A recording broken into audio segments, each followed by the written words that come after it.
বাইডেনের বুকে doctor Mohammad Yunus. Doctor Mohammad Yunus এই ছবিটি দেখেন। এই ছবিটিতে বাইডেন বুকে টেনে নিচ্ছে ডক্টর মোহাম্মদ ইউনূস স্যারকে। আর এই ছবির ভাষা কিন্তু অন্য রাষ্ট্ররা ঠিকই বুঝে গেছে। তো দর্শক, আসলে এই ছবিতে আপনারা কি বুঝছেন? আমরা ডক্টর মোহাম্মদ ইউনূসকে সুদখোর বলে ডাকি, তাকে সম্মান দেই না। কিন্তু যারা পৃথিবীর মোড়ল রয়েছে তারা কিন্তু ঠিকই দাম দিচ্ছে ডক্টর মোহাম্মদ ইউনূস।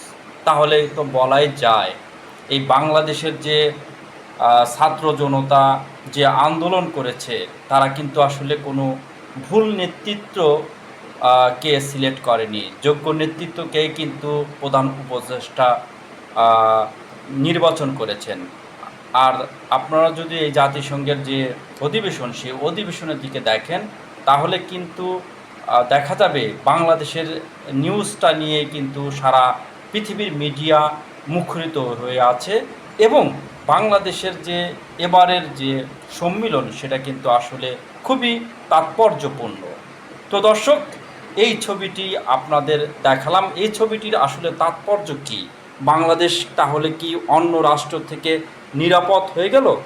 আর বাংলাদেশ কি আসলে অন্য বহির্বিশ্ব আক্রমণ থেকে কি নিরাপত্তা মানে হয়ে গেল? অর্থাৎ আমেরিকা কি আমাদের নিরাপত্তাও দেবে?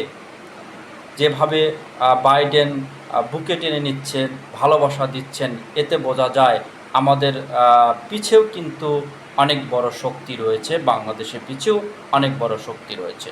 তো দর্শক, আসলে যারা সম্মানিত ব্যক্তি তারা কিন্তু সম্মান পায়। কারণ আপনারা দেখেন একটু পিছনে যদি আমরা তাকাই, এই 4-5 মাস পিছনে যদি আমরা তাকাই তাহলে কিন্তু দেখা যাবে এই ডক্টর মোহাম্মদ ইউনূসকেই কিন্তু জেলে যাওয়ার জন্য তার ভিতরে কত কেস হয়েছে, সবাই ধরে নিয়ে গেছে তার অবশ্যই জেল হবে। কিন্তু আসলে আল্লাহ উপরের যে একজন আছে উনি যার ভাগ্যে কখন কি লিখে দেয় এটা কিন্তু বড় প্রমাণ। যাই হোক দর্শক, এই ছবিটি দেখার জন্যই আপনাদের কাছে এসেছিলাম। তো থাকুন ওয়েজিয়ার সাথে। ভালো লাগলে আমার এই চ্যানেলটি সাবস্ক্রাইব করবেন এবং লাইক দিবেন। ধন্যবাদ।